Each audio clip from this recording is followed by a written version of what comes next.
Until then, RFK Stadium in Philadelphia.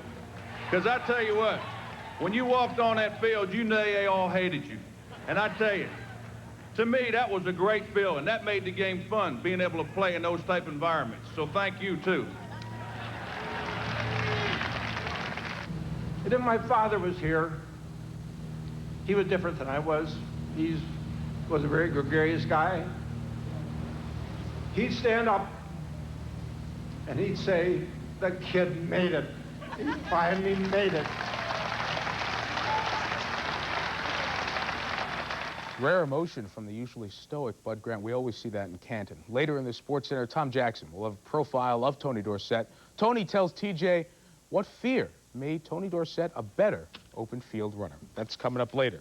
Well, this could be the second to last weekend of kicking on. Good morning. Welcome to Sunday Sports Day. We got a little bit of an early start because of a shorter than expected German Grand Prix. We'll have the highlights of that a little bit later on, a very eventful race. But we continue with our continued path. That is the baseball story from last night. In the American League, and rightfully so, attention is focused on the division leaders, Cleveland and the Yankees. They're meeting in the Bronx this weekend. But very quietly, with very solid pitching, Kansas City's making a move, looking for an 8th straight win yesterday against Minnesota. They knocked Scott Erickson out of the box, tied the game. It was 4-4 in the bottom of the 11th with runners on second and third, and Brent Maine singles off Eric Schulstrom. Vince Coleman coasting in, and the Royals have won 8 straight. Angels and Rangers. Chili Davis looking to win a free suit, perhaps? Well, he didn't hit it 501 feet. Pretty darn close. With the bases juiced, it'll score for a grand slam. 6th inning, more Chili. What a great year he's having, the designated hitter, this time from the left side of the plate. A 7 RBI night for Chili Davis as the Angels win by 10 over Texas. Tribe of the Yanks, we mentioned them. Albert Bell. Boy, how well does he hit against the Yankees? The suspension starts after today's game, but Jim Abbott wishes it started yesterday. Homer 35 of the year for Albert, and the Tribe's down 4-3. Styling on the trot. 5-4 Yanks in the 6th. Paul O'Neill breaks an 0-for-22 slump, and his hit gets the Yankees a 6-5 win. Also in the AL yesterday, Jody Reed, a little revenge. 3-run homer over the Green Monster against his old mates, and the A's stay 2 back despite Chad Kruger of the Tigers tying a major league record, 3 sacrifice flies. 8 others have done that. You can see tonight's rubber game of 3. Is there anything better than a baseball game in the summer from the corner of Michigan and Trumbull? Ontiveros and Wells, the starters, against Sierra and Cecil. John and Joe. Baseball Sunday night action tonight at 8 Eastern, he said, on ESPN. All right, the National League story, top of the first, Rondell White and the Expos in Florida. A deep shot to left over the fraudulent Fenway scoreboard. Expos lead 2-0. In the 3rd, more Expo power. Marquise Grissom takes that bender and sends it the other way. The Expos continue the hot hitting. They win 7-3, extending their lead in the East. Why? Because the Braves, well, they were up 2-1 in the 9th. Would Greg McMichael and the bullpen hold it against the Phils? Mickey Morandini, the pinch hitter, just reaches down and knocks one into right. Kim Petit scores to tie the game at 2. The next hitter is Lenny Dykstra. A shot to right. It takes an odd hop. Boy, they've had so many problems with the turf in Atlanta this year with all the rain. The Phillies go on to win 5-2, and the Expos gain another game on their lead in the National League East. Dallas Green took the blame for the Mets' loss. He second-guessed leaving in Brett Saberhagen to pitch the 9th when Saberhagen gave up the tying homer. Dallas said he's having a tough time post-game choosing which beer to have. He was afraid he'd mess that up, too. And the great rivalry of the Midwest finds the Cards snapping a season-high 6-game slide. This could have been the start of year 5 for Jeff George, the Atlanta Falcon. But remember, Atlanta shipped its top overall pick in 1990 to the Colts. After 4 frustrating years for Jeff and for the Colts, George is now a Falcon, making his debut in the first game of the NFL season, yesterday's Hall of Fame game against San Diego. Good to see football. It's the 75th anniversary of the league. Old uniforms. The Chargers no longer have Marion Butts. He's a pack. But they still have Natrone Means. 43 yards on this carry alone. You think of the Chargers' air attack in the 90s, you certainly think of Anthony Miller. He's now a free agent with Denver. It's the second play of the game. Stan Humphries looks for Sean Jefferson in the end zone. 7-0 San Diego. Chris Miller? No. Jeff George, the Falcon quarterback, found the relative old-timer Andre Rison, who he's once traded for. Harry Klein, remember this flip from the college all-star games? Well, the CW Post quarterback is now a rookie with the Falcons and shows some nimble feet, leading the game-winning drive. And the backflip still lives in the NFL. As Perry Klein and the Falcons beat San Diego 21-17. Klein's final numbers, 8 for 60 and 112 yards. He is competing with Bob Galliano for the third quarterback behind Jeff George and Bobby Hebert in Atlanta. 21 penalties. It was a preseason game, and those radios between the coaches and the quarterbacks, they worked just well, as a matter of fact. Later, we'll look at the first salvo in the battle to take Phil Simms' spot as the New York Giant quarterback. And sooner than that, a former New York Knicks coach and the Wisconsin wake of Stu Jackson's decision to go to Vancouver. It's bringing up serious questions about the rights of student athletes. And next, Dream Team 2. They have their second tune-up tonight. We'll look at the first effort for the latest collection of America's basketball best when Sunday Sports Day continues on ESPN after this. We got a little extra time this week allows us to check the done deals of the week. Not a healthy week in the bigs. The Hawk, Tim Salmon, Dave Hollins back on the DL, and the much overdue and quite deserved contract extension for Mike Hargrove.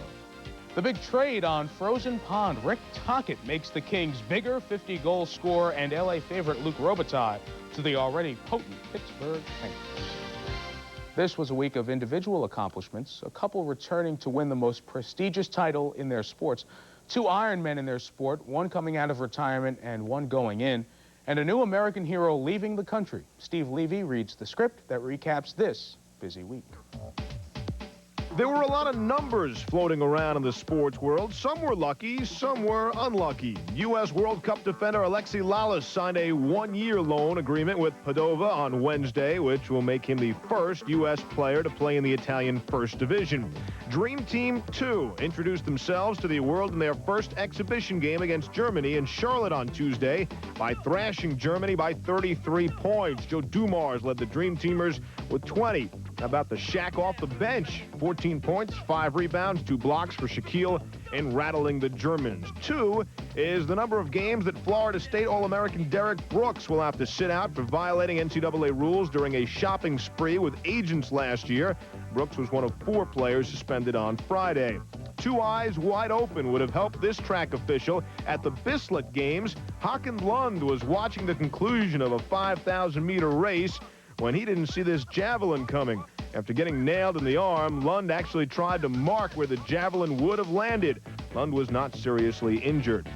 Why is the guy running the Boston Celtics show, ML Carr, intrigued with the number 23? Carr expressed interest in luring Michael Jordan from the baseball field to the parquet floor.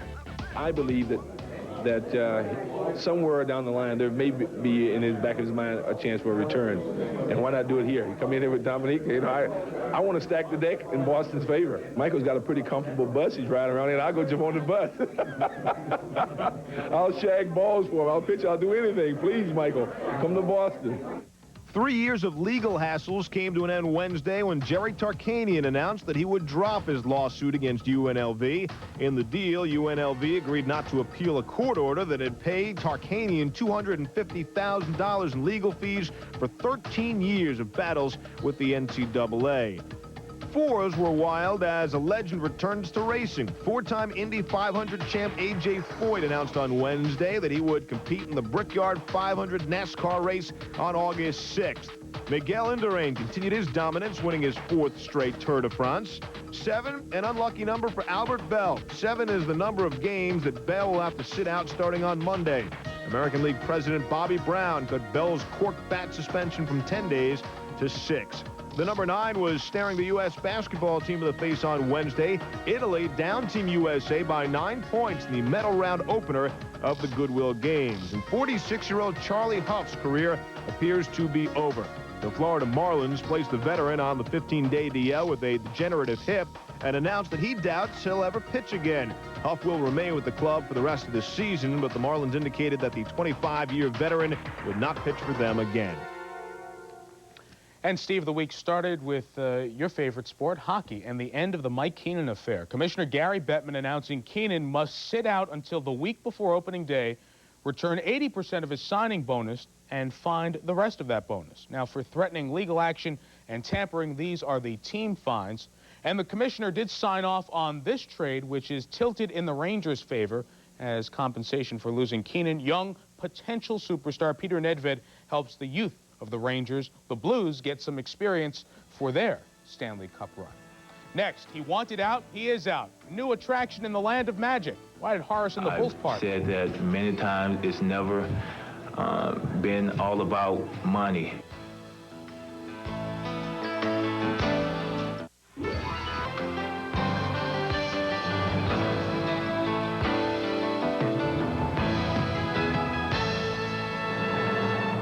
Some of the NBA moves of this week. The Lakers signed their first rounder out of Temple. The Suns stay busy, and hear Danny Manning say, I want to join the Phoenix party.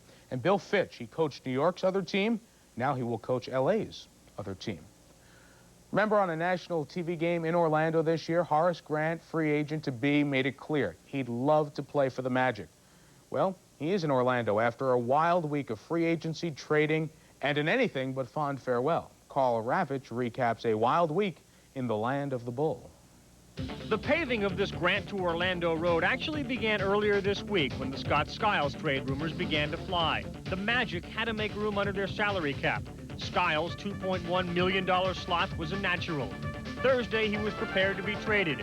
Before any deal was done, he dealt a few parting shots. There's no question there's talent here to win a lot of ball games, but, you know, I still feel like some of the young players here need to look in the mirror a little more about, some of their actions on and off the court. And if they do that, I certainly see no reason why the Magic won't be a great team. Friday afternoon, the deal was done. Skiles goes not to Sacramento as rumored, but to Washington. Along with him goes a first-rounder in '96, plus future considerations. The Magic get back a second-round pick in '96, as well as future considerations. While Grant comes out of this smelling like a rose, Friday was full of thorns. Bulls chairman Gary Reinsdorf told Horace he wasn't wanted in Chicago anymore. You know, we've always tried to treat Horace with a great deal of respect. I know that how many times I've told Horace that we love him personally and we think he's a great basketball player. Tried to keep him happy. I never criticized him for the blue flu, even though the number of games that he didn't play this year because of the blue flu probably cost us the Eastern Conference regular season championship. I've always known that sports morality is different than that in most businesses. I've accepted it. I don't like it. But there comes a time when you have to draw the line and when you can't turn the other cheek anymore. And so I've decided to say goodbye to Horace Grant. I wish him well. Horace's bash day was punctuated by a story in the New York Post. Michael Jordan fired away at Grant and former teammate Scottie Pippen. Jordan said, I covered their asses when they got tight at the end of games. I had to overcome fourth-quarter deficits all by myself. He went on to say, they had no idea how much pressure and grief I had to put up with off the court while carrying them on the court. While Chicago tries to figure out what's left of the Bulls, the Celtics keep trying to retool, adding Dominique last week, and reportedly, Boston will sign Purvis Ellison tomorrow. A little bit later on this show, why Tony Dorsett thinks he could have scored more than 90 TDs he did during the NFL. You'll hear from the new Football Hall of Famer. And now that all the camps are open, we'll have this week's headlines, including the Marshal in the house in Indy. NFL news as we continue.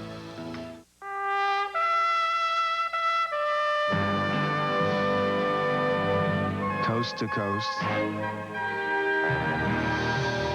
in little towns and big cities in between.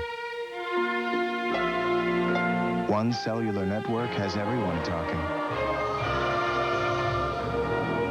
Cellular One. Clear across America.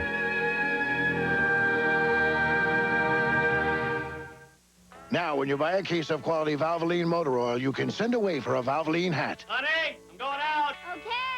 And become a member of the Valvoline Performance Team. Join the Valvoline Performance Team, and you'll feel like you're right in the middle of the action. So buy a case and get a hat, plus great deals on Valvoline racing gear and a lot more. Honey, where have you been? Just out for a little spin. People who know use Valvoline. I think that's a juiced baseball. I really do. I'm absolutely sure of it. I'm just going to march out to the mound and check it out. All right, time out. Uh-huh. Can't slip that by me. The Athletics meet the Tigers tonight on ESPN.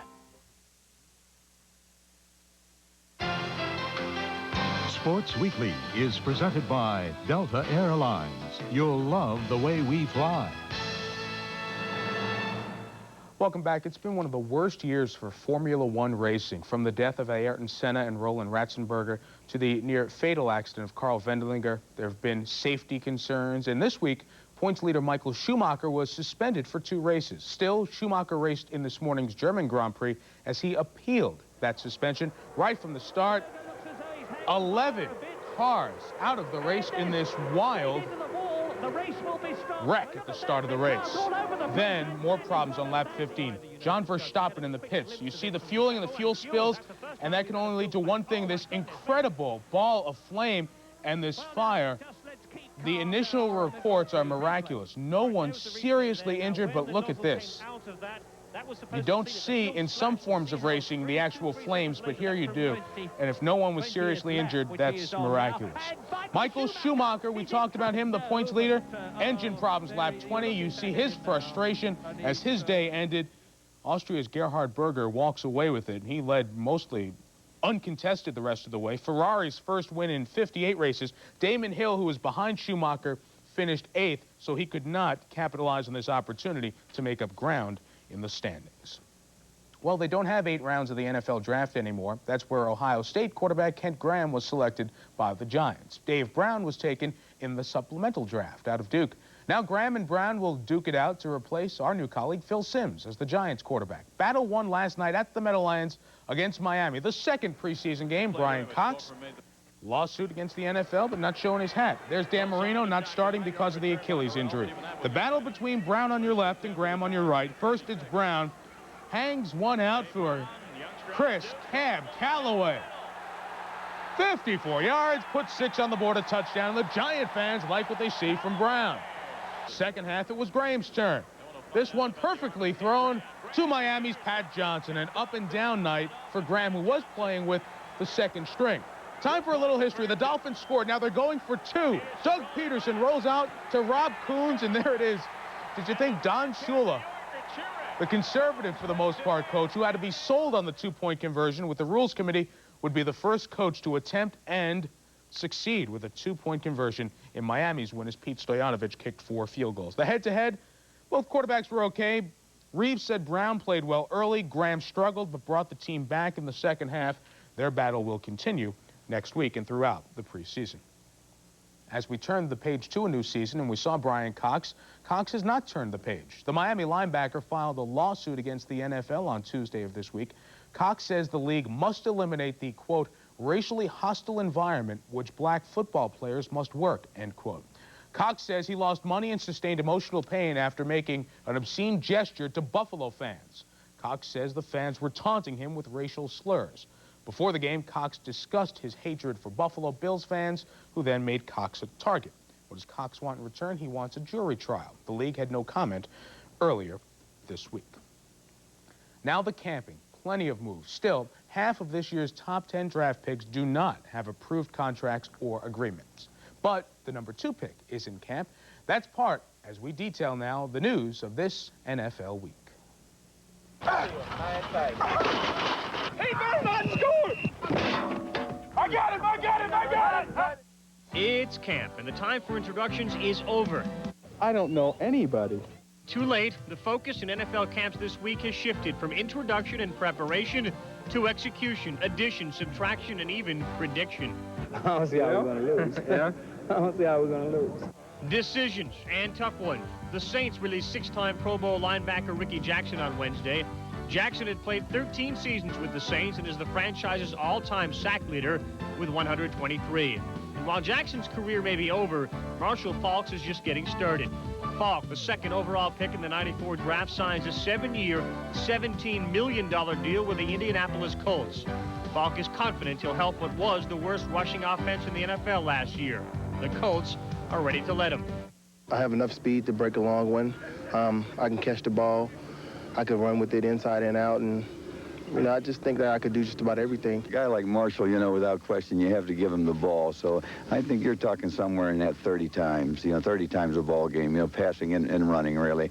Receiver Tim Barnett won't be getting the ball for the Chiefs anymore. Barnett was dropped Friday, one day after pleading not guilty to a charge of second-degree sexual assault. Barnett led the Chiefs with 564 receiving yards as a rookie in '91. On the field, the Chiefs found themselves fighting in River Falls this week. Nothing serious, says Joe Montana.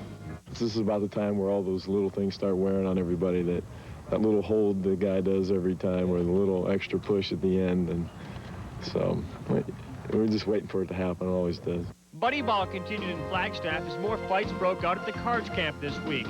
And Ryan added another former Eagle to the roster. Yes, safety Andre Waters has agreed to a one-year deal. He's the 6th former Eagle to follow Buddy to Arizona.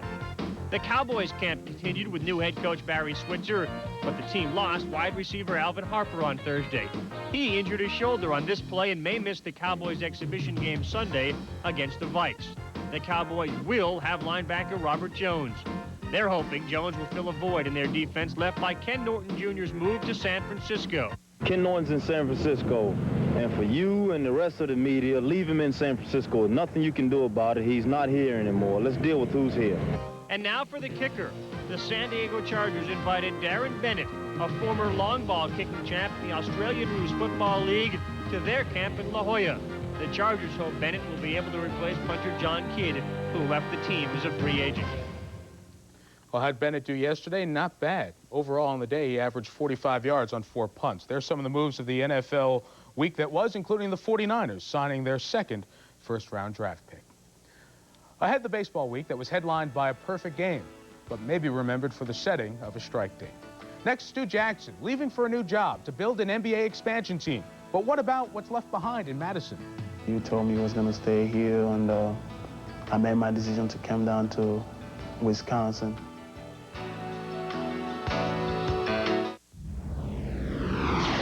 These days, controlling your money is trickier than ever before. You've got to watch every move you make. That's why Discover Card offers the Smart Rate program. With the Smart Rate program, the more you purchase with your Discover Card, the lower your rate can go. Because we don't think carrying a balance should cause you to lose your balance. It pays to Discover, the card that pays you back. I'm playing Pete's Comedy Pagoda tonight. I'm staying here at the Super 8 Motel. My favorite place. I love this room, don't you? Super 8 rooms are always affordable and roomy and steamy. 4 more hours to showtime. Okay, new joke. That's funny. No, it's not. Super 8. 1-800-800-8000. Life's great at Super 8. Super 8 proudly offers AT&T long-distance service for your calling card and operator-assisted calls. Common courtesy. It's coming back.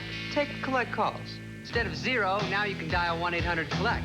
Save the people you call up 44%. Question. Who is the fossil that is still going to dial 0? Hey, dude, I could have saved you some cash on this call, but what do I care? We're getting the band back together. Hey, Slick, you could have spoken for a lot less by dialing 1-800-COLLECT. Even to Seattle? Thanks, phone dude. Here's an inside look at Ford Motor Company's latest achievement. Our worldwide team has created a car for the world. With safety features years ahead of today's safety standards. A computerized transmission that adjusts to any driving condition.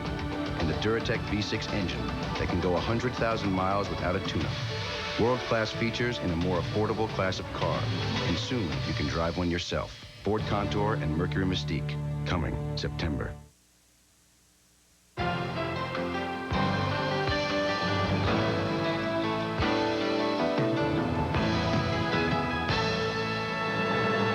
A sneak peek of this not-so-subtle reminder. Clear out the schedule for tomorrow night at 7:30 Eastern. Right after SportsCenter, it's the best of SportsCenter. Dan and Keith review the eventful first 7 months of '94. The Tanya and Nancy fiasco, Michael, Jerry and Jimmy splitting up, Magic the coach. All that tomorrow, 7:30 Eastern, right here on ESPN. Stu Jackson has led the rebuilding process of Wisconsin basketball. First NCAA basketball tournament appearance for the Badgers in 47 years. Now Stu will build from the ground the Vancouver NBA expansion team. But what about the players he left behind in Madison? Should they have the same right as their old coach to leave when a better opportunity rolls past? Shelley Smith examines that question, one that goes beyond Madison. This was March of 1992. We're coming here to live.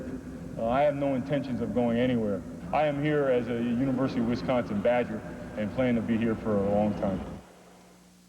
This was July of 1994. I am just, a young man that really enjoys the challenge such as this, and I really enjoy the chase and the work that is involved there. That's really what motivates me, and is a good reason why I'm very happy to be here. When Stu Jackson left Wisconsin to run the new Vancouver franchise in the NBA, hardly a head turned. Dog bites man, coach switches jobs. So what? Well, I said, Coach, I asked you when I came down here on my visit, if you was going to leave or if you was going to stay. You told me you was going to stay here, and I made my decision to come down to Wisconsin. So now you telling me that you're leaving, so it made me feel like, I've been betrayed, I was planning on having, him as my coach for 4 years, and I thought he was going to be there for a long time because of all the other positions that he turned down, and it just shocked me. Jackson always said running an NBA team was his dream job. His dream came true faster than he expected, so he called his players, shook some hands, and walked away from his contract 6 weeks before the start of classes. While few question the propriety of Jackson's decision, it does point out a fact of college sports. Coaches can switch jobs virtually at will, but athletes cannot. While coaches have long-term contracts, athletes have one-year scholarships. When you talk about like a college team, it shouldn't be the head coach's university of whatever basketball team. It should be the university of whatever basketball featuring these young men. They're the significant part of college basketball. Coaches are leaving in the middle of contracts.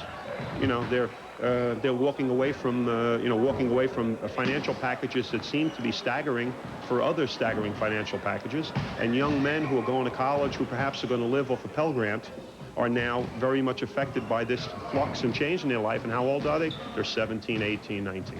Bobby Hurley Sr. has been honored as one of the most devoted and best high school coaches in the country. One of his recent stars, Jaleel Roberts, was a promising freshman last season at Wisconsin. So I think Jaleel's decision was almost entirely, what he felt he was going to do with Stu Jackson. Jaleel Roberts' mother, Marie, told us she's very upset. But had she known Jackson would leave before the start of her son's sophomore season, that she never would have let Jaleel come to Wisconsin, a school more than 1,000 miles away from home. It's unfortunate because a minor makes a commitment to a university and he is committed to that university. Adults who get him and his family to enter into a contract have to put themselves in a position now where they can make a move, and yet the young man is committed to that school. NCAA rules discourage athletes from switching schools by requiring them to sit out a year. Additionally, some conferences, including the Big Ten, prohibit athletes from receiving scholarships when they transfer within the conference. Just last spring, Rashard Griffith, the most promising recruit ever in Wisconsin basketball, announced he was leaving Wisconsin, only to change his mind several weeks later. Do you wish that the rules were different at the NCAA now that your coach has left? You would have a chance to transfer somewhere? If NCAA had a different rule, I probably would have been in another school, feeling that, I could have went there and, felt more comfortable. If the NCAA wasn't so strict that, I felt like this not me, but a lot of people probably would have transferred. It's not unusual for coaches to emphasize loyalty to players contemplating transferring. Jackson met with Griffith last spring, and Griffith later decided to stay. He realized that, hey, my coach isn't all that bad, and that it's probably more beneficial for me to return back to University of Wisconsin if, in fact, I want to make myself available for the NBA draft as soon as possible. That I understand I'm not ready for the NBA draft right now. Transferring means adding years on to when I would have that opportunity. And hey, was it really that bad? Well, no, it probably wasn't. Let's move on. If it was before I came in and he left, I would feel cheated. I'd be upset because he was the one recruiting me, telling me that, he couldn't wait to the season started, so he can get us on the practice floor and stuff like that, and get us in game situations. So I would have felt cheated. Jackson says players should be allowed more mobility to leave after their coach leaves. They came to the University of Wisconsin primarily because of their coach. The NCAA would not prefer to look at it that way, but they were here because of me. I will say, though, I really feel fairly strongly that the rules should be changed and give the player, the option to leave if he so desire without any penalty of eligibility. If a coach leaves before his tenure is up, and he promised the player that he will be there till he leaves that school, that, if he wants to leave, it should be up to the player, not the NCAA, not no committee, anything. It should be up to that player to go to another school, because he's the one that has to go to class there, live there, play there, whatever. But an athlete's happiness isn't always the primary focus. Few coaches are interested in restricting their own movements, and the NCAA and many coaches argue that liberalizing the athlete transfer rule would lead to recruiting and other abuses, which appear to be far bigger concerns than an athlete's happiness. Shelley Smith, ESPN. Should be pointed out, Jackson's been replaced at Wisconsin by Stan Van Gundy, who recruited many of the players that you saw interviewed in that story. For more on this issue, again, Dick Schaap. When Mitch Albom started writing his book Fab Five, Steve Fisher was the quintet's coach at Michigan. Well, Fisher's still there, but 3 of the 5 players have left without graduating. Sort of Stu Jackson in reverse. Mitch, if Fisher went to another school, he wouldn't have to give up a season. But if the Wisconsin players leave after Jackson has left, they have to give up a season. Is that fair? Is that right? Well, understand that when they made that rule, they didn't do it with thinking that the coach was leaving in mind. They did it because otherwise players could jump schools depending on who graduated, or if a coach talked to them over the summer, why don't you come to my school? And so this was to set up a system where they were penalized by doing it. They wouldn't think about doing it. Now, I could see an argument made if your coach leaves, then that rule is waived because you were promised by that coach, and they all promise, I'll be there for your 4 years, I'll coach you all the way through. So if they break that promise, you should get something for it. By the same token, if you are at Michigan or at Wisconsin, you don't want to see your program go down the tubes just because your coach left.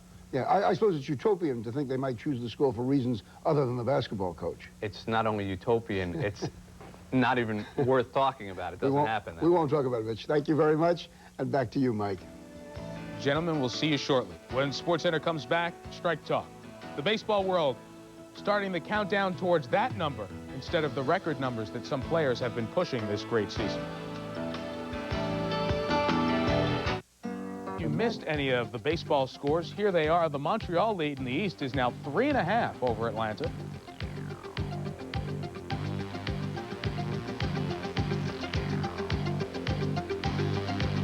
In the Central, Cincinnati's lead is now 1.5 games over Houston. And the West standings have the Dodgers 1 up on San Francisco, 2.5 up on Colorado. The American League story, the A's are now 2 behind the Texas Rangers as the Tigers win by 12. Mentioned Texas 2 back. Kansas City still pushing. They've won 8 straight, now within 4.5 of Chicago atop the Central. The Yankees now lead the Orioles by 7 games, biggest margin in Major League Baseball this morning.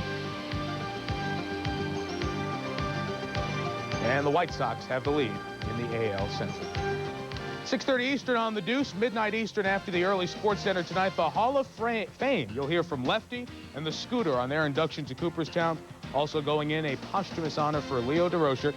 And Mets broadcaster Bob Murphy goes into the baseball broadcasters wing. That's tonight on ESPN. Early on the Deuce and after SportsCenter on the ESPN, the original. Only Koufax and Catfish, Hall of Famers who have thrown perfect games. Kenny Rogers almost lost his perfect game Thursday night until Rusty Greer made that great play in the 9th. Then with 1 out, Esteban Beltre really guides this one over to Will Clark for 2 outs. Then Gary DiSarcina lines one to center that Greer grabs. Kenny Rogers threw a perfect game. I was here when Nolan threw his no-hitter in Oakland, and I think maybe that benefited me to a point that I knew kind of what he did, and he took it in stride so well because he's thrown so many of them. But just being able to watch one, maybe that helped me be a little more composed out there. An extraordinary effort in July 28th of '94 will long be remembered for that great effort in Arlington. Hopefully, the date announced on July 28th will not become as significant as everyone thinks. After the games of Thursday, August 11, baseball players are threatening to strike. This observation: if both sides think this earlier date will help, and both sides say they want a settlement so bad, then why are there no talks scheduled until early next week? Why aren't they talking now? In any case, here are the shorthanded issues. The owners want a cap, share revenue to help the smaller markets, and end arbitration. The players' wish list: keep arbitration, raise the minimum by nearly 2/3, and increase the playoff share. Here's some of the verbal posturing. No one wants to play more than the players do, but we're in a situation in which the owners continue to insist on an arbitrary salary cap that would, as a practical matter, destroy the free agent market. We're convinced would damage competitive balance, and contrary to what its proponents say, the principal beneficiaries of it would be the larger market clubs. Our position has been from the very beginning that the problems of this game require that we have a different collective bargaining arrangement, one in which we are able to fix our costs of labor. And we have asked the union from the very beginning to work with us to try to come up with a system that would solve that problem. You know, I guess our whole problem with this whole thing as players has been, you know, they're sitting here again telling us that they're going broke and that the industry's not making any money, just like they've told us since 1972 when all this started. And our whole problem with that is they've never proven it to us. Well, the off-field questions that have now been raise these questions. What's going to happen to these record pursuits on the field, which, by the way, no longer have any player on pace to break one of the great records threatened earlier this year? In any case, the on-field week was chock full of division battles in the National League. With a strike date looming, pennant fever rises in the majors as September tensions take over in the final week of July. In the East, Expos took 2 out of 3 from the Braves. Monday, Moisés Alou's 2-run double fueled a 3-run 7th in the Expos' 7-4 win.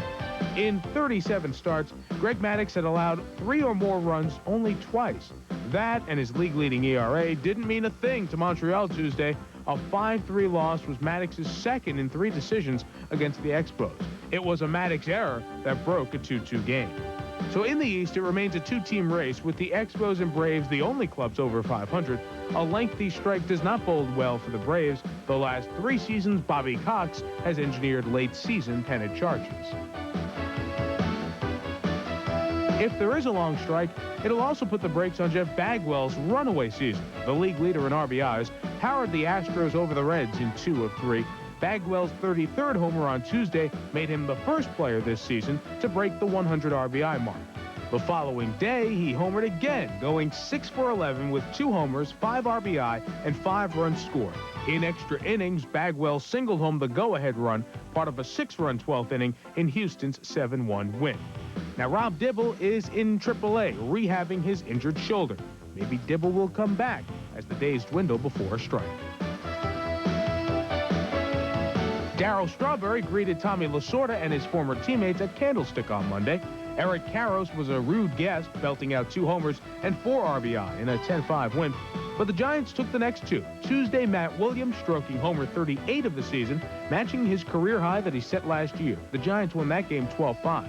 And Wednesday, Kirk Manwaring's 2-run double scored Williams and Strawberry, fueling a 4-run exciting 8th inning in a 4-1 victory. Friday, Williams continued his bristling pace with 3 hits and 3 RBI against the Rockies. Andres Galarraga was tarred, hitting .319, 31 homers, 85 RBI, until he was struck by a Dave Burba pitch on Thursday. Galarraga is sidelined for the remainder of the season with a broken hand, dimming the Rockies' pennant hopes. But with 12 days left in this 3-way race, the West is still up for grabs. In case you are wondering, the rest of the way to the strike, the Braves face a long, tough road trip with just 1 home game. The Astros enjoy the home record and the easier Central schedule as we look at Cincinnati and Houston's head-to-head matchups over the next couple of weeks. And out west, by the way, the Dodgers have the toughest, the Giants the easiest schedule to the strike for the teams in the West. ESPN baseball analyst Peter Gammons joins us this morning.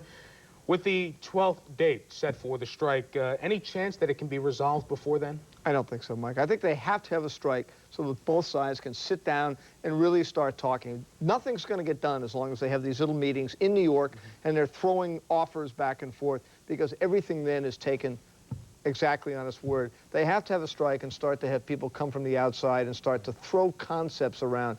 But I don't think it's going to be that more than 2 or 3 weeks. 2 or 3 weeks. Why so if the difference seems so wide at this point? Well, for one thing, I think that the damage to the industry for both sides would be terrible if it went much further than that. But I think the players will trade off salary arbitration for shortened free agency. I think there are a lot of concepts that have yet to even be approached. I think once there's a strike, they can start talking. They bring in a lot of people from the outside. As one of the owners' negotiators said to me, this is not brain surgery. I mean, there isn't that tough. But if it does go along, you have to understand certain things. One, this is essentially owner versus owner. This is not owner versus player. This is small market against big market. They can't get the big markets to help out the small markets in that tremendous dichotomy until they get the players to fix salaries, or at least fix costs, so that it ups the value of the big market franchises 20 to 40%. But I think you also have to understand, and which a lot of owners don't understand, this is not about beer truck drivers. This is not about pressmen at the Chicago Tribune. Labor and product are the same, which makes this a very unique situation. You can't compare it to other unions. But I'll say this, if this thing does go along, we have a nuclear winter and this goes all the way through to the spring, I think it'll show us, one, that Faye Vincent was right. The owners can't do anything together. Secondly, that the majority of owners do not like the game, because while they'll win in that scenario, it'll be like a civil war. What's left may not be really worth wanting. Funny, Don Fierce said this week, it's owners against players. It's almost a three-way. Trading deadline without waivers is today. Will we see any movement tonight? I would say we're very unlikely we'd see more than maybe one significant trade. We might see a couple of small trades. But for instance, the Reds have been told, while they were very close to a deal for Danny Jackson, no, they can't go out and get him because it might only be 1 or 2 starts. Bob Tewksbury is the one guy I think still might move, maybe to Cleveland, because I think Tewksbury's a guy you could sign. But for instance, a great example, John Franco. The Mets have been very willing to trade him. He's a free agent at the end of the year. He's still a great reliever. They've had absolutely no calls on him. Really? The one exception might be Aguilera and the Yankees. I think that's still a possibility because Aguilera signed for next year. So if the Yankees trade for him and there's a strike and the season ends, at least they have one of the game's premier relievers next year. Real quick, does anyone benefit from a strike? No, no one. All right, Peter, thank you. We will see you on Baseball Tonight with Chris Berman at 7:20 Eastern tonight. Coming up, as Sunday Sports Day does continue, a look at Tony Dorsett, a man who was really made better by the fear that he felt on the football field. Also ahead the week with O.J. 3 days in court, more odd turns, and a trial date is set. Sunday Sports Day will continue after this. So while you're writing legal briefs, which batteries run your baby monitor? Duracell. They last long. And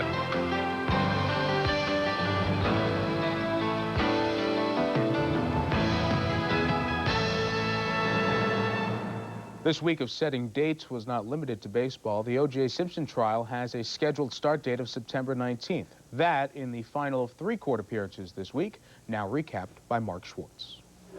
It was a busy week in the courtroom, Mike, and it began on Monday with a battle over blood and hair samples, which were to be subjected to DNA testing the very next day. The prosecution said it probably could not afford to give up any of the samples. The defense said they wanted equal access. What they're asking this court to do is let them do PCR testing twice before we get a chance to duplicate the first set.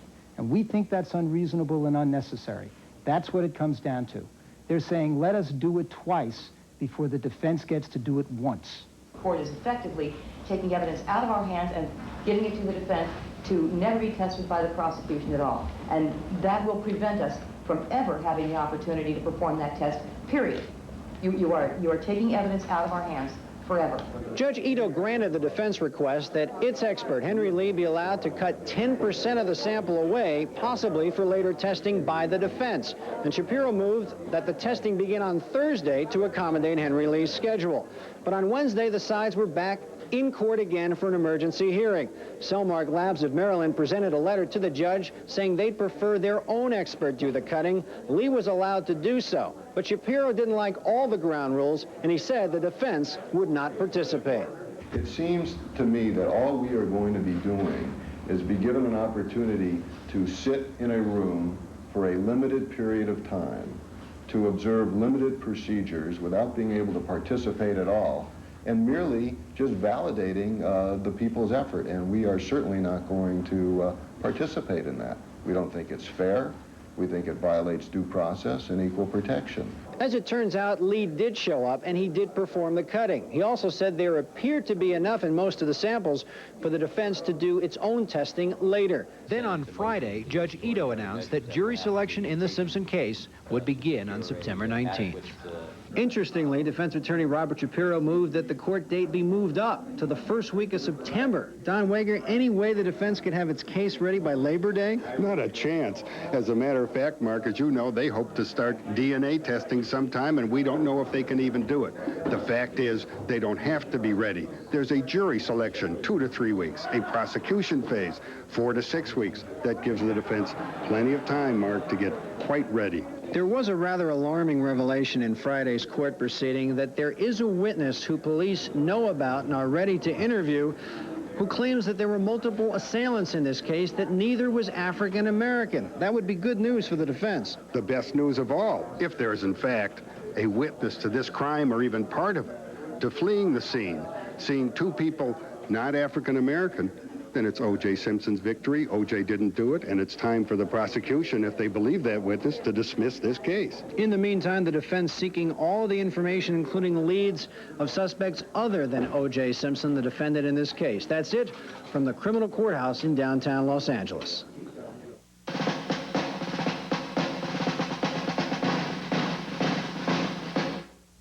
O.J. Simpson had visitors yesterday, thousands of them. Visitors who came to Canton, Ohio for the Pro Football Hall of Fame induction ceremonies and stopped to see his corner of the shrine.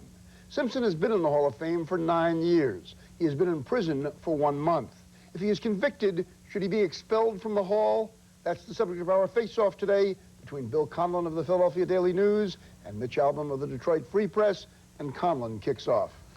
It's a difficult question because he hasn't been found guilty of anything. But if he is guilty of these heinous crimes, I think the precedent must be set for future generations and for future athletes that there is a limit to which you can go. Well, what kind of precedent are you setting? It's the Pro Football Hall of Fame, not the Pro Scruples Hall of Fame. Okay, his career cannot be erased any more than you're going to erase every piece of footage on television or every record in every football record book. Okay, I talked to a guy last week who went to Canton with his kids. He said the line at the video was incredible. It took him an hour and a half to get through, and then he had to explain to the kids that O.J. is up for murder. And that's what future generations can do. They can explain, but it's football. This is sports. You mean to tell me there's no one in any Hall of Fame, baseball, football, basketball, that hasn't done some wrong after they've been Let's put John Wilkes Booth in the Actors Hall of Fame then, and Aaron Burr in the Political Hall of Fame. These people, no, let's get all the rogues and scalawags. They weren't put in beforehand. He was put in as a football player. He has to be left in as a football player. And if parents bring their kids there, they ought to be smart enough to say, yes, here's what happened to him afterwards. But it's a football Hall of Fame. Can't we just transfer him to Madame Tussauds Waxworks? There's an idea. Do you have any limit, Mitch, that beyond which, I mean, child molesters, I don't think you can differentiate. Murderers? You can't say, well, this is a serious crime and this isn't. You have to say this is sports and this is the other thing. Thank you very much, Bill. Thank you, Mitch. Bill, no relation to Billy Mitchell, the flyer, I presume. Christine Brennan will join Conlon and Albom to brighten up the set of the Sports Reporters, which is coming up on the hour. Among the questions to be addressed, the baseball strike. Will Puckett be a picket next week? Dream Team 2 is beating Dream Team 1 just a dream. And Crying Wolf are sports stars sitting ducks for false charges. See you in about 6 minutes. Coming up, the new Hall of Famer, Tony Dorsett, backed by belief. I didn't doubt my abilities, but I never dreamed that I would have the career that I would have. They speak it in England, France, and Germany. It sounds the same in the U.S. and Mexico as it does in Hong Kong and Tokyo. It's the international language of business. And wherever it's spoken, Delta Airlines can put you right in the middle of the conversation. And then we'll bring you back to that place where you don't have to say a word to be understood. Delta Airlines.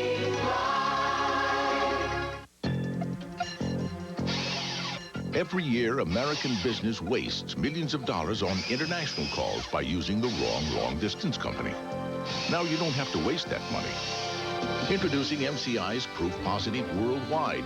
Save up to 50% off typical international calls around the world. Call by September 30th and get 1 month of free long distance.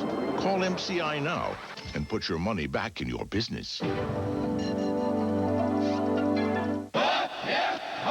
Tuned to a world with its very own wavelength. No words, just deeds. Hot Summer Nights with Elle McPherson, tomorrow at 8:30 on ESPN. Sports Weekly is presented by Delta Airlines. You'll love the way we fly. Unfortunately, my dad passed away about 10 years ago. But fortunately, he got to see me achieve a lot in my athletic career.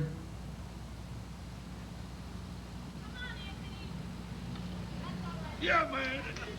And I know in more ways than one, my dad is here with me today. Emotional yesterday for Tony Dorsett. TD followed his shirt monogram. Tony Dorsett scored 90 TDs. His career ended with a cameo season in Denver, but the image of Dorsett, the Pitt Panther, and Dallas Cowboy are so familiar, they almost seem too vivid to have been 7 years ago. Tom Jackson profiles Tony D, probing what fear made Dorsett so special and why Tony thought he could have been even better. Tony Dorsett left Pittsburgh as a national champion and Heisman Trophy winner, but he arrived in Dallas as just another rookie. There was some doubt. There was the unknown factor involved in this. I didn't doubt my abilities, but I never dreamed that I would have the career that I would have.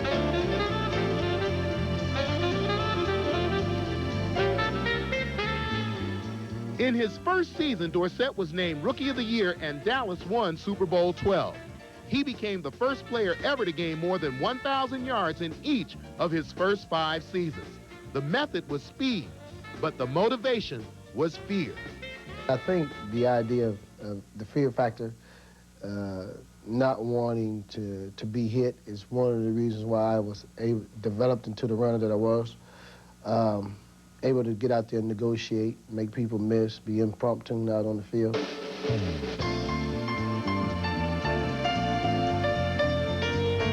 In 12 seasons, Dorsett never won a rushing title.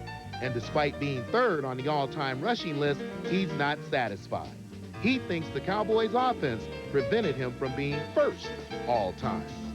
We had Drew Pearson, we had Tony Hill, Robert Newhouse, Roger Staubach. We had great players, man. So I understood my role here. If I was in Chicago with Walter, like Walter was with, he was the offense. If he didn't do anything, they weren't going to win. But still, I always felt that I could have gotten my hands on the ball, even under the circumstances, a little more. For whatever the reasons were, it didn't happen. I didn't feel like that he would really be able to have a long career if we let him carry the ball as many times as he wanted to carry it. I understood his logic and said, you know how punishing it is at this level. The game is it's violent at times, and so they figured that with my physical stature, being 5'11" and 185, 83 pounds, that if he did give me the ball that often, then it probably shortened my career. I came up through the old days of professional football, and usually the backs they carried the ball a lot of times. By the time they were in their 5th season, they were out of football. It's unusual, I think, for a guy, playing the running back position at my weight and my size. And I'm not a very husky or muscular type, big boned type of person. I'm not thick in any way.